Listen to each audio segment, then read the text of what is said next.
Imagine it's 10 years from now. You're still in the same job, still underpaid, still waking up every Monday morning thinking, how did I get stuck here? So if you are 40 and you feel stuck, I'm gonna show you exactly how to reinvent your career without having to go back to school or gamble on some uncertain side hustle. Today, I'll show you the exact career roadmap I'd follow to start over at 40 and make it your most powerful decade yet. You know, you have all the information you would ever need to land a higher paying job. You have that information right now. Have you ever wondered why you are not doing it? It's not because you're overwhelmed. It's because deep down, we have these hidden fears that affect the way we make decisions. They almost color the way we look at the world. In order to improve our careers, we have to confront these fears head on. Let me show you some of the most common ones right now. See if you recognize any of these. I don't love my job, but I'm too old to start over. I want to do something different, but I hate the idea of starting from the bottom.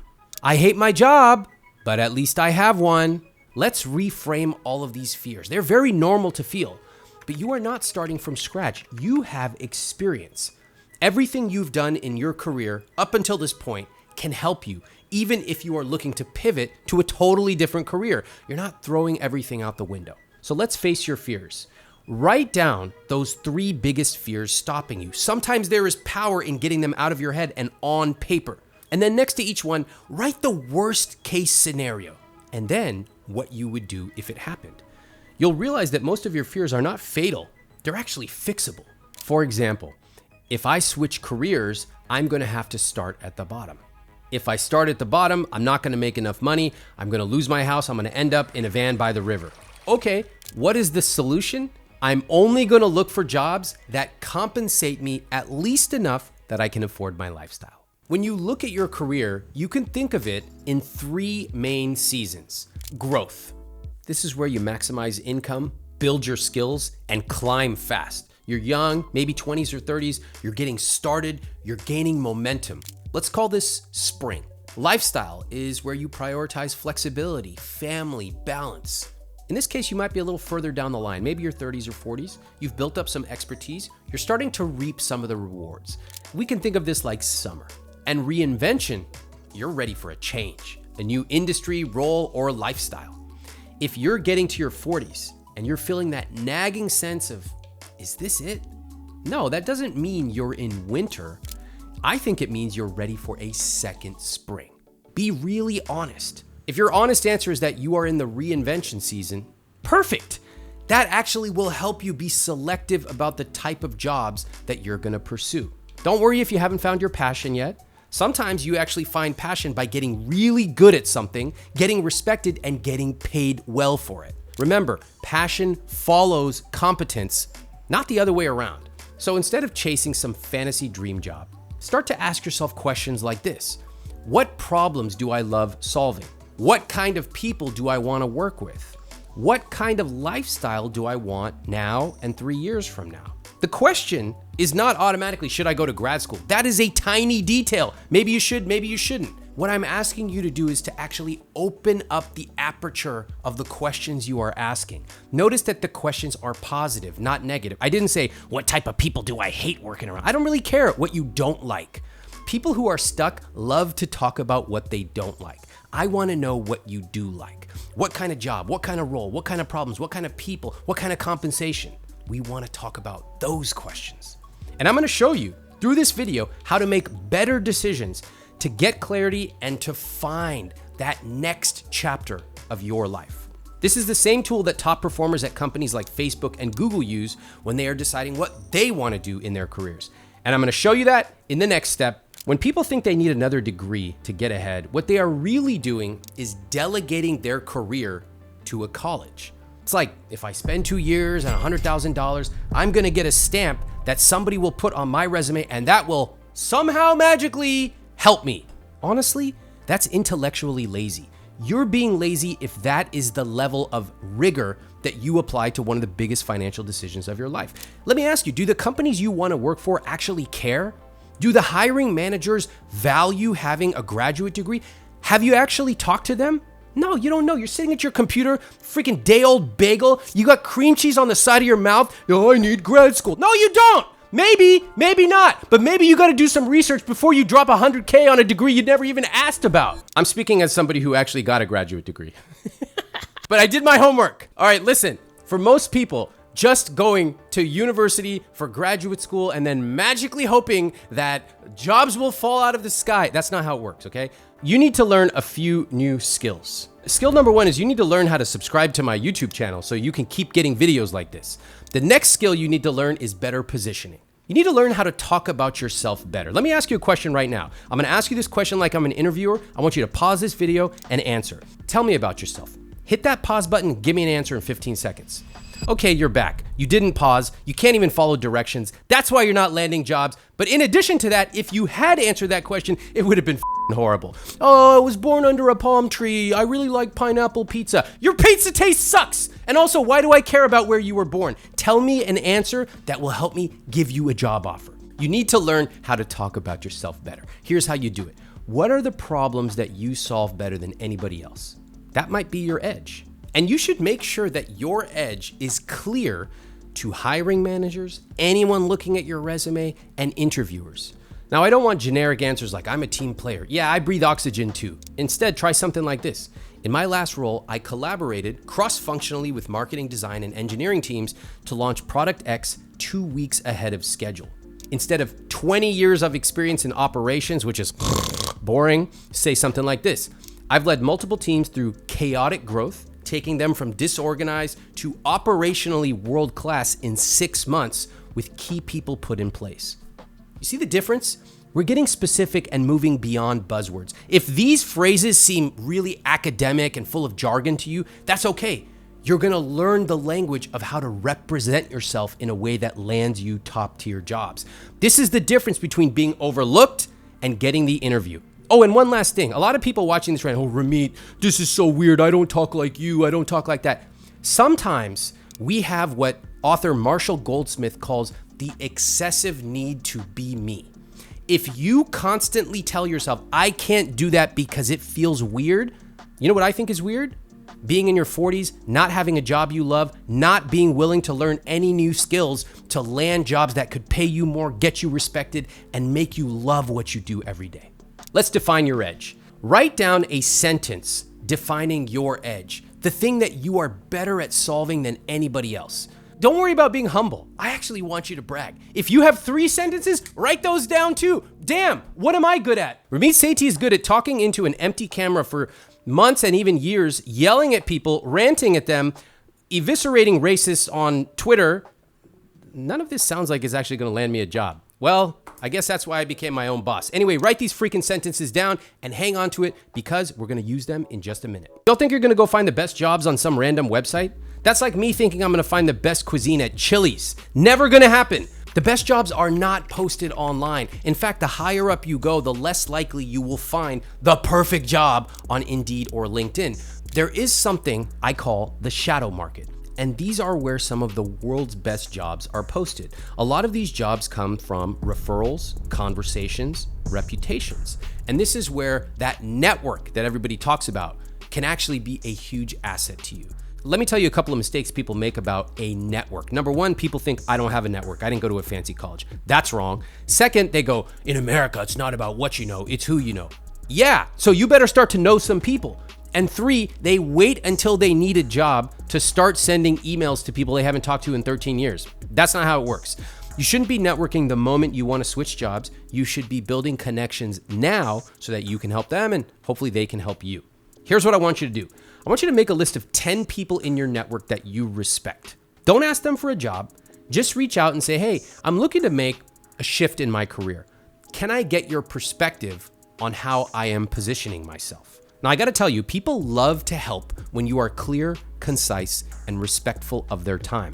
This is a hard pill for a lot of people in America to swallow. So used to individualism. Who's gonna help me? I'm on my own. I don't need a village. I do it on my own. Ugh. If you want to learn the skills of building a career, you're already doing it. You're watching this video. That's awesome. But you also need to enlist the people around you. If you do this in a respectful way, you tell them what you are looking for, why, you respond to their emails when you apply to a job, you keep them in the loop, you will be shocked at how far you will go. Remember how you already nailed what your edge is? Now that's gonna come into play. When you reach out to people in your network, you wanna send them a tight summary of what you're looking for. I'm gonna give you an example. I'm looking for a senior sales role where I can build strong client relationships, hit and exceed my revenue targets, and grow a high-performing team. Your edge positioning is something like this. I have consistently exceeded my quota. I recently hit 135% of target, and I have a background in B2B and DTC sales with a focus on client retention. Then you want to add 2 to 3 types of roles or companies that you are targeting.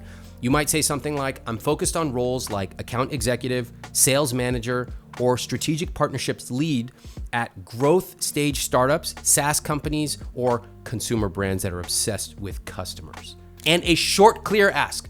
Would you feel comfortable introducing me to someone in your network? And if you really want to go a step further, you can email them and say, hey, I noticed that you are connected to John Jones and Jackie Jones. Would you be comfortable making an introduction because they happen to work at this exact company that I want to work at? Do you notice the difference in that level of specificity and homework versus somebody saying, hey, I'm looking for a job. Can I forward you my resume? Yeah, you can forward it. I'll hit delete on it right away. That's how busy people treat things. Do the work for them by laying out exactly where you fit, what problems you can solve, and what jobs you are looking for. Guys, I'm a hiring manager. I hire a lot of people. And I can tell you, you might have the best resume. You might actually be the best candidate. But if you cannot interview properly, you're not getting the job. That's why I want you to learn the skill of interviewing. People don't always hire the best candidate. A lot of times they hire someone who tells the best story, who has the best narrative. And I want to show you how to do that. In your 40s, your job is to walk in, own the room, and say, here's what I've done, here's what I can do for you, and here's how I'll do it. This is building on all the skills we have already talked about today. It's about knowing your edge. It's about being able to position yourself, and it's about communicating that with confidence. You need to have the perfect answers to these common questions. Tell me about your last role. Why do you want to work here? Tell me about yourself. And I'm going to show you some examples of how to answer these right now. For example, tell me about yourself. Your answer should be specific and it should communicate your edge. Something like this. Well, I'm a customer success manager with 5 years of experience helping enterprise clients get real results from software. At my last role, I managed 40 plus accounts and I led a rollout that increased product adoption by 60% in under 3 months. I have a pretty good skill of translating technical features into practical wins, like helping one client cut processing time by 20 hours a week. And I'm now looking to join a team where customer outcomes are directly tied to strategy, not just support. Okay, what did you notice? I will say a few things that I noticed. I was not doing the ums and the uhs for 2 reasons. 1, I practiced. I practiced that over and over again so it came out smooth. 2, on a deeper level, I have conquered the mental need to self-sabotage and trip myself up so I don't look too smooth. A lot of people watching this, you do this, you don't even realize it. You subconsciously introduce verbal missteps like looking away, so that they don't think you are too smooth. Guess what? I'm smooth. I practiced. I came ready to play and to land this job. Now give me the offer and then I'm gonna negotiate my salary up by $15,000 or $20,000. That is how you walk in and communicate confidence. In this answer, you'll notice that you're clear, you have metrics, outcomes, and you are signaling intent. There's no fluff, there's no ums and uhs. You are doing a very good job of being clear, specific, and marketing you. Remember, by the way, interviewing is a two-way street. You're not just anticipating what the interviewer is going to ask you. You are going to ask them a series of highly prepared, intellectually curious questions. What does success look like in the first 6 months of this role? What metrics are the most important to you when you measure the success of a candidate in this role? I got to tell you, when people come in and they ask random generic questions, that really tells me they don't care. Do not make that mistake.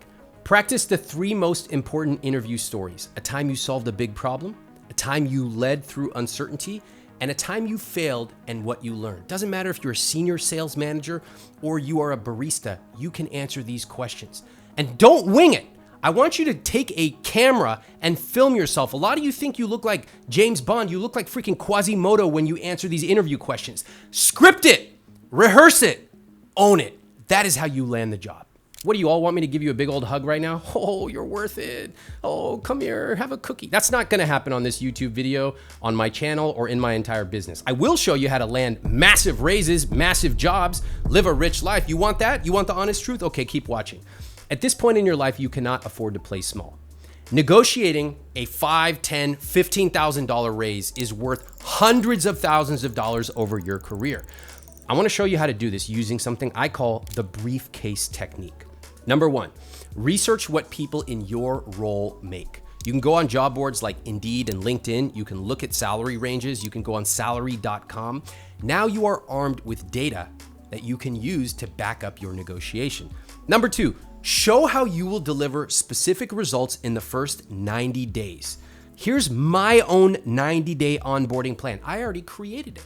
You have to remember that managers don't want to have to babysit somebody new to the company. If you show them what you will do in the first 30 days, you're going to have lunches with key people. In 60 days, you're going to have mapped out the lay of the land. You're going to understand your key metrics. You're going to be already delivering. And by 90 days, you will have XYZ.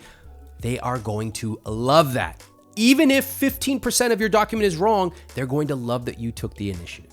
Number three, ask with confidence. If you're uncomfortable talking about money, time to get comfortable. This is a skill. It is essential to learn this. That is how you make more money, by building the skill of getting comfortable talking about money.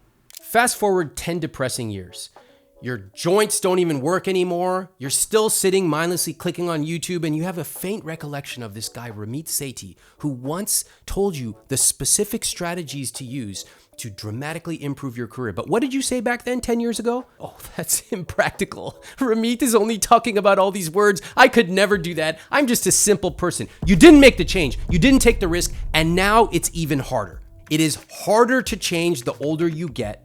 You have less room to experiment, less energy, same pay, and guess what? You still hate Mondays. This is the real cost of inaction. It is being stuck and being full of regret. But I think the truth is that you're actually not behind, because most people change careers multiple times. In a way, you're exactly on time. You're not too old, you're not too late, you're certainly not irrelevant.